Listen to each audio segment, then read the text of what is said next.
A big house, a big car, all these things that God will give you on the way, they are not the goal of our life. Okay, उसका वचन कहता है जो पहले उसके राज्य की खोज करता है और उसके धार्मिकता की खोज करता है, तो वो कहता है तुम्हें भागने की जरूरत नहीं है इन चीजों के पीछे, ये अपने आप तुम्हारे जीवन में मैं जोड़ दूंगा, ऐड कर दी जाएंगी तुम्हारे जीवन में. He says to those who seek His kingdom and His righteousness first, He says you don't have to run after these things, they will be automatically added into your life. Amen. मगर ये हमारे जीवन का मकसद नहीं. But these things are not the goal of our life.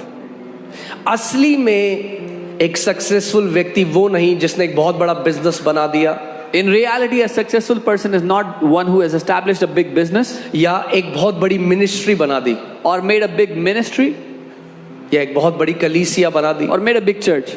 ये success नहीं. That is not success. Success ये है कि आखिरी में हम कह सके मैंने अपनी दौड़ को पूरा किया है. Success is that at the end we can say I have fulfilled my race. Amen. So जब वो गोल होगा हमारे जीवन में, So when that is the goal of our life, मैं आज आपको एक बात बताता हूँ, I want to tell you फिर वचन की तरफ चलेंगे. then we'll go to the word. मगर एक बात आपको बताता हूँ, जो डिजायर आपका है ना, स्ट्रॉन्गेस्ट डिजायर, आप वो पूरा करोगे. जो पैसे का डिजायर करता है वो पा लेता है कैसे भी करके पैसा. Whatever is your strongest desire, you will get it in one way or the other. Whoever desires for money, they will get money in some way or the other. जो एक बिजनेसमैन बनना चाहता है वो सबसे बड़ा, मगर जब आपका सबसे बड़ा डिजायर अपनी रेस को पूरा करना है तो अनुग्रह आएगा और आपको सशक्त करेगा कि आप अपनी रेस को, जो असाइनमेंट खुदावन ने आपको दिया है, आप उसको पूरा करो. He who wants to do a business will get the desire to do business, will get the business. But if your first desire is to fulfill your call, you will get the grace from God to complete it successfully. Amen. और मैं आजकल अपने आप जब अकेला होता हूँ, जब सोचता हूँ, तो मैं तोलता हूँ कि मेरे जीवन का सबसे बड़ा डिजायर क्या है. And when I'm alone these days, when I weigh things, I think about what is the greatest desire of my life. अगर आप नहीं करते कभी तो करो. If you don't do this ever, you should do it. अकेले बैठो, sit alone और सोचो मैं किस चीज के पीछे मैं चल रहा हूँ. and think about what am I running after, what am I अगर आज प्रभु यीशु मसीह आपके कमरे में आए और बोले एक चीज बोल मुझे, केवल एक चीज जो तेरा टॉप डिजायर है, वो क्या है? If the one thing that the Lord Jesus walks into your room and asks you, tell me what is your greatest desire, what is it? क्या बोलोगे आप? What और will you जब say? मैं तोल रहा था, When I was weighing it all, तो मैं कहता खुदावन सबसे टॉप में जो डिजायर है वो ये है कि अपनी रेस को विश्वास योग्यता के साथ, ईमानदारी के साथ हम पूरा करें. I said, Lord, my greatest desire is that I would finish my race faithfully, trustworthily walking before you. Amen. और ये मेरी प्रार्थना है, and this is my prayer, कलीसिया की कहानी हो, that this would be the story of this church. Amen. Amen. हमारी सक्सेस इसी में है. Our success lies in this, कि जो काम हमें दिया गया है, that the work that has been given to us, हम उसे विश्वास योग्यता के साथ पूरा करें. we will fulfill it with faithfulness.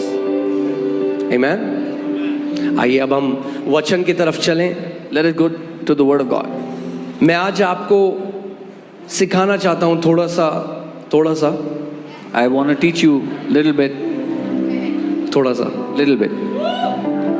पिछली सर्विस बहुत छोटी थी हमारी, केवल 5.5 घंटे की थी. The last service was very small. It only lasted 5.5 hours. Okay, तो मुझे लगता नहीं ये कलीसिया सबके लिए है. So I don't think this church is for everyone. जिसकी कैपेसिटी हो चुकी है, खुदा उसी को लेकर आता है यहाँ पे. Those who already have the capacity, God brings them here. Okay, alright. So मैं आपको सिखाना चाहता हूँ ब्लेसिंग और कर्सेस के बारे में. I want to teach you about blessings and curses. ये बहुत इंपॉर्टेंट थीम है जब आप बाइबल में पढ़ोगे. This is a very important theme when you read it. मगर आज जो विश्वासी हैं, बहुत सारे विश्वासियों को, मेजॉरिटी जो है, उनको बहुत कम अंडरस्टैंडिंग है कि ब्लेसिंग होती क्या है. But majority believers have a very little understanding of what blessing actually is. So you will hear Christians say things which sound very religious and nice, as in I don't want any blessing. So आप सुनेंगे मसीहों को ऐसी बातें कहते हुए जो सुनने में तो बड़ी धार्मिक और अच्छी सुनाई देती है कि जी मुझे तो ब्लेसिंग नहीं चाहिए. आप जानते हैं वो क्यों ये बात कह रहे हैं? You know why they are saying that? क्योंकि वो मिसअंडरस्टैंड कर रहे हैं ब्लेसिंग को मटेरियल चीजों से। Because they misunderstand blessing to be something physical or material. क्योंकि कहीं ना कहीं रिलीजन ने हमें सिखाया है कि ब्लेसिंग जो है वो खराब है, हमें उसके पीछे नहीं जाना है। Because somewhere or the other, religion has taught us that blessing is bad, we should not run after things. और इसीलिए लोग ऐसी बातें कहते हैं क्योंकि वो ब्लेसिंग को नहीं समझते कि ब्लेसिंग है क्या एक्चुअल में। And that's why people say things like that, because they do not really understand what blessing is. सो वचन में देखते हैं हम कि आप समझो कि ब्लेसिंग क्या है। Let's see in the word so you can understand what blessing actually अगर is. आप कह रहे हो मुझे ब्लेसिंग नहीं चाहिए खुदा की, If you're saying I don't want the blessing of God, तो फिर कुछ भी नहीं मिल सकता, then you can get nothing. ये सैल्वेशन भी नहीं मिल सकता। Even salvation you cannot get it.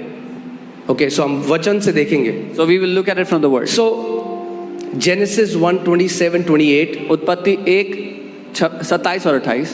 Okay, in the beginning. मैं आज थोड़ा जल्दी कोशिश करूंगा मैं सर्विस को खत्म करने की। I'll try to close the service faster today. हाँ, मैं पिछले 10 साल से ये ग्रेस मांग रहा हूँ खुदा। I've been asking God for this grace since the last 10 years. सो कई वर्सेस है, मैं केवल आपको बताऊंगा। हम देखते हैं शुरुआत में, अगर आप जेनेसिस 1:26-27 अगर आप पढ़ोगे तो आप देखोगे कैसे परमेश्वर ने मनुष्य